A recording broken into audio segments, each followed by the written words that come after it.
अगर आप ये मान रहे हैं कि कांग्रेस पार्टी के आने की वजह से आम आदमी पार्टी हारी है, तो आम आदमी पार्टी के आने से तो कांग्रेस भी भगाई गई थी, उनकी राजनीतिक जमीन इतनी सिकुड़ गई थी। वैसे ही आप देखेंगे कि पूरी तरह से टूट के कगार पर है आम आदमी पार्टी, और इस आपदा का वाकई में राजनीतिक खात्मा होने वाला है। शीला दीक्षित पर खासतौर से उसी सीएजी रिपोर्ट का इस्तेमाल करके वो आंदोलन से उन्होंने पार्टी बनाई, पार्टी जैसी बनी, फिर उस पर मुख्यमंत्री भी बने। अब वही सीएजी रिपोर्ट जो उनके भ्रष्टाचार का हिसाब किताब दे रही है, बाकायदा आंकड़ों के साथ, सबूतों के साथ, उसको वो टेबल नहीं करना चाह रहे थे। देखिए, दो बातें, जब हम बात करते हैं वोट शेयर की और फिर हम बात करते हैं सीट शेयर की, तो इसको समझना बहुत जरूरी है।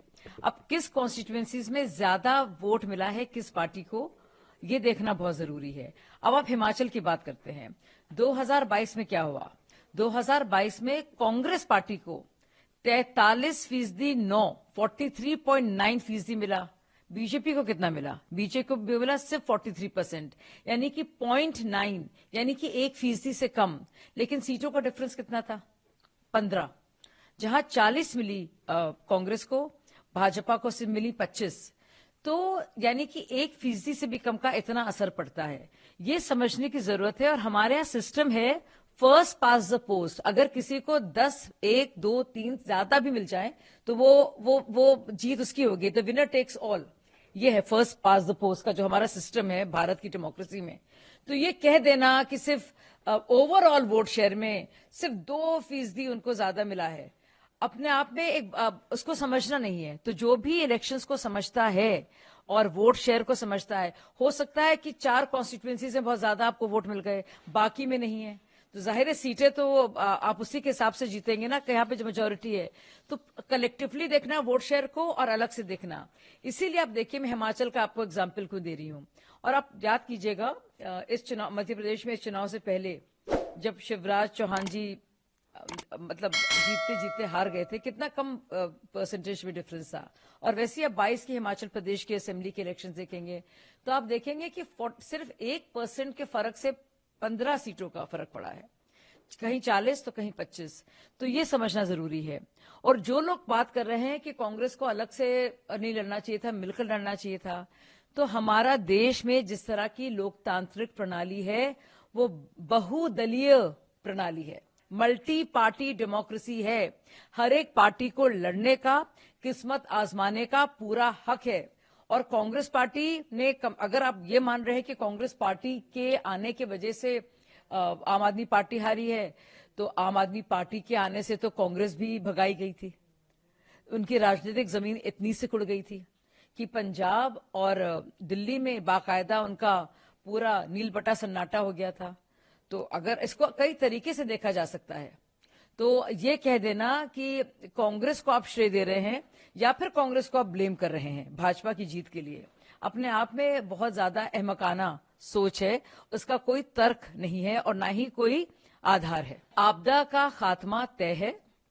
और आप देखेंगे कि दिल्ली के एमसीडी में कितने ढेर सारे पार्षद लगातार आ रहे थे और आए हैं और ये कहा है कि हम ज्वाइन करना चाहते हैं, क्योंकि इतने वो त्रस्त और परेशान हैं। वैसे ही आप देखेंगे कि पूरी तरह से टूट के कगार पर है आम आदमी पार्टी, और इस आपदा का वाकई में राजनीतिक खात्मा होने वाला है।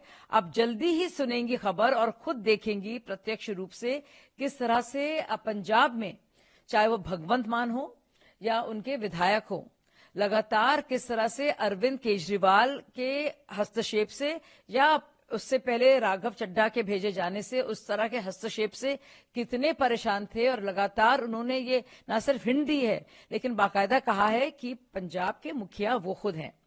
ये अलग बात है कि खुद वो और विधायक कितना रहना चाहेंगे आम आदमी पार्टी के पास और कितना बर्दाश्त करेंगे केजरीवाल जी द्वारा जो जिल्लत उनको मिलती है, ये खुद वो सोचेंगे और उसके हिसाब से वो अपनी किस्मत का फैसला और राजनीतिक फैसले खुद लेंगे। लोग समझते नहीं है सीएजी रिपोर्ट क्या है आसानी से, क्योंकि कॉम्प्ट्रोलर एंड ऑडिटर जनरल।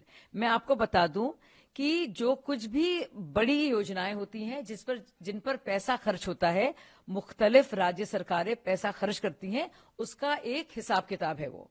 अब यही अरविंद केजरीवाल और हम सब लोग जब अन्ना हजारे आंदोलन में थे और उसके बाद जब आम आदमी पार्टी बनी, बाकायदा इसी सीएजी की रिपोर्ट को इस्तेमाल करके, जिसमें उन्होंने बाकायदा टारगेट किया था यूपीए 2 के करप्शन को, मनमोहन सिंह जी के दूसरे कार्यकाल का जो 5 साल का रहा था उसको, उसके करप्शन को, और शीला दीक्षित पर खासतौर से उसी सीएजी रिपोर्ट का इस्तेमाल करके वो आंदोलन से उन्होंने पार्टी बनाई। पार्टी जैसी बनी फिर उस पर मुख्यमंत्री भी बने। अब वही सीएजी रिपोर्ट जो उनके भ्रष्टाचार का हिसाब किताब दे रही है बाकायदा आंकड़ों के साथ, सबूतों के साथ, उसको वो टेबल नहीं करना चाह रहे थे। सोचिए, अजीबोगरीब बात है। इसको आप पोइटिक जस्टिस नहीं कहेंगे तो आप क्या कहेंगे?